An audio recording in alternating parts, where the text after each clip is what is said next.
Donc ouais, c'était pas des années, ces 2, 3 dernières années, c'était pas des années assez faciles. C'est des années qui m'ont par contre beaucoup appris. Parce qu'aujourd'hui, je peux dire que j'ai eu un laboratoire de fabrication humaine que j'ai tenu toute seule, que j'ai payé toute seule, que voilà, c'était pas quelque chose de facile, mais qui m'a appris énormément en fait. Finalement, en tant qu'artisan, quand tu te déclares en tant qu'artisan de fabrication de remèdes, bah tu dois tout faire tout seul de A à Z. En fait, il n'y a aucune aide spécifiquement. Pour certaines formations, tu peux avoir des trucs spécifiques pour, par exemple, quelqu'un qui est producteur de plantes, quoi que ce soit. Mais là, c'est vraiment très spécifique et en vrai, c'est peut-être parce que c'est pas assez répandu qu'il n'y a pas beaucoup de ni d'aide ni d'encadrement. Mais bah, de A à Z, tu fais tout. Même ma propre formation de naturopathe, enfin, Pôle emploi n'a jamais accepté de me la payer. Mais pourtant, j'ai un CPF qui est là depuis je sais pas combien d'années. Mais ouais. Donc, au bout d'un moment, je me suis assise, je me suis dit, mais en fait, comment tout ça, ça a commencé? Et ben voilà, bah, on revient à l'histoire que je disais tout à l'heure. Une jeune fille qui a juste besoin d'aide pour aller mieux et qui a commencé à faire ses propres recettes. Et finalement, il y a d'autres personnes qui étaient dans le même mood. Il y a toujours des gens qui ont besoin d'aide pour aller mieux, qui ont besoin de recettes pour aller mieux, qui ont besoin de remèdes qui sont pas nocifs pour eux pour aller mieux. Et en fait, moi, aujourd'hui, ça, depuis que je suis née, en fait, ça c'est ma mission, que c'est juste que j'ai eu le malheur de vouloir la transformer, en fait, de mission en métier, en fait. Alors que ce métier, en fait, simplement, dans notre société, il n'existe pas. Un artisan de fabrication de remèdes dans notre société, ça n'existe pas. Donc, je me dis, tant qu'à faire, en fait, c'est juste qu'il faut le créer. Mais il faut le créer en passant par toi-même, parce qu'au final, en passant par la société, tout ce que tu vas créer, c'est un business qui ressemble à la société. Or que c'est pas ce que je veux. Je veux que ça reste comme ça a commencé, sans... Bah, voilà, basta. Du coup, j'ai décidé de fermer. Voilà. Ouais. Du coup, bah ouais, au début, ça fait chier. En fait, je me dis, putain, mais attendez, j'ai passé des années. Je me suis battue en solo pour aller ouvrir mon truc. Et maintenir et lutter pendant des périodes de Covid, tu meurs, on m'entendait pas, j'étais là. Et en fait, c'est comme si au bout d'un moment tu te dis, mais je m'avoue vaincu. En fait, ouais, t'as cette petite pensée, même si non, c'est pas ça, mais au bout d'un moment tu te dis, mais en fait, la société m'a eu. En fait, César m'a eu. Genre, non, ça ne peut pas se passer comme ça. Impossible. Quel pays. Non. Mais, bah, en fait, il faut choisir ses batailles. Et en vrai, au bout d'un moment, je me suis dit, mais l'intention, en fait, c'est ça le but de ma vidéo. J'ai trop raconté ma life. Mon intention envers ma mission était plus la même. C'est ce qui m'a poussé à faire des changements comme ça. Et c'est ce qui, au début aussi, m'a poussé à ouvrir une entreprise, hein, d'ailleurs. C'est parce qu'en fait, au bout d'un moment, il y a 3, 4 ans, quand j'ai reconnu ma mission, je me suis dit, bah, j'ai envie que ça devienne mon métier. Et je suis allée vite, vite, vite comme ça. C'est ma mission, j'ai compris, depuis que je suis petite, je fais ça, maintenant je vais transformer ça en métier. Hop, j'ai tracé, j'ai dit, il faut faire des papiers administratifs, mais il n'y a pas de souci, je te les fais. Peu importe le temps que ça prend, je le fais. Mais là où j'aurais dû penser, c'est est-ce que toi, tu seras bien? Oui, tu seras peut-être rentable niveau résultat, tout ça, mais mentalement, en fait, mentalement, est-ce que spirituellement, je serai là? C'est surtout spirituellement, parce que mentalement, oui, une fois que tu es dans ton jacuzzi, j'imagine que tu te dis, on verra ça demain. Mais non, non, spirituellement, moi, de toute façon, c'est ce qui compte le plus, et c'est pour ça qu'en fait, je me disais mes résultats ou pas, parce que là, je suis pas riche. Mais en fait, j'ai pas envie de l'être comme ça. J'ai pas envie d'être comme ça. J'ai. Après, je sais pas, j'ai jamais arrêté de travailler, donc d'un côté, c'est pas. Ça m'a jamais vraiment, vraiment mis dans la panade, comme il y en a qui ont pu vraiment s'endetter pour ça, quoi. Mais d'un côté, je regrette pas de pas avoir, d'avoir toujours quand même beaucoup calculé les choses. Mais c'est vrai que l'intention n'était plus la même. Au bout d'un moment, j'ai commencé pour les autres, pour moi et pour les autres. Ensuite, pour pouvoir continuer, il fallait que je produise plus de résultats. Donc, en fait, tu te retrouves le matin à être stressé ou quand tu fabriques même le produit. Parce que de mon côté, ce ne sont pas des machines qui les fabriquent. Donc, quand tu fabriques le produit même, tu te retrouves à avoir une intention qui n'est pas forcément positive.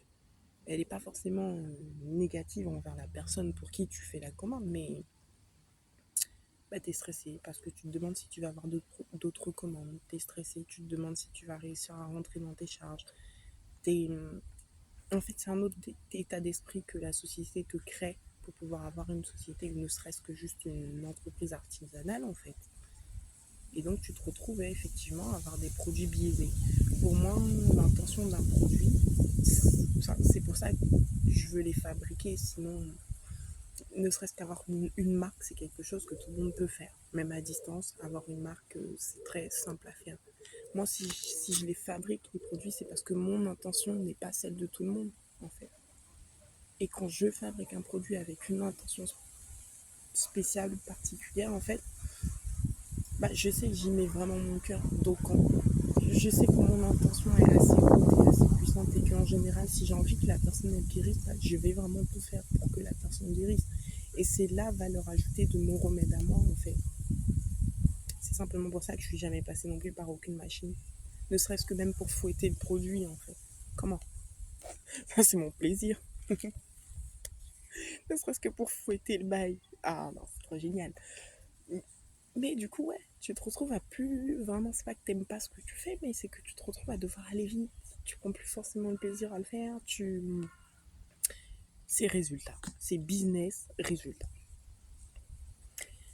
Et donc, ouais, ça peut bien me brasser. Tu vas avoir des résultats, tu vas avoir de l'argent, mais du coup, je sais pas, moi, ça m'a déprimé. Personnellement, ça m'a déprimé parce que je sentais que les produits que je fais, c'est des produits que moi-même j'utilise. Et je sentais qu'il y avait moins d'action, en fait. Depuis la dernière année, il y a moins d'action dans mon produit, je trouve. Bah, un produit lambda que tu peux acheter en supermarché. Alors que non, à la base, c'est pas ça. À la base, c'est pas ça. Et je me suis dit, mais d'où vient le problème? D'où vient le problème? Mais il n'y avait pas de problème pour le monde extérieur. Il y en avait un que pour moi. Donc, bah, du coup, je me suis dit, non, spirituellement, mon produit, il vaut plus grand chose là. Il vaut plus.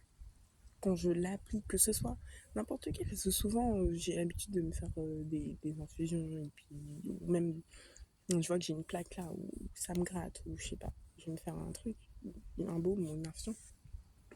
Et de plus en plus, ça marche chez moi. Donc bon, l'intention dans tout ce qu'on fait, de toute façon, pour tout le monde, mais n'importe quoi, c'est important. Et au bout d'un moment, on tombe tous dedans. Parce que de toute façon, on est humain et on vit dans une société, donc on a envie de vivre. À part si t'as envie de mourir. Mais il y a des solutions. Donc je me suis dit, déjà, je pense que le premier truc pour arrêter de casquer niveau financier et m'alléger de certaines charges que je trouve qui ne sont pas nécessaires dans ce que je fais, dans la mission divine que j'ai, je trouve que ça sert à rien. J'ai pas à payer pour travailler pour les autres normalement.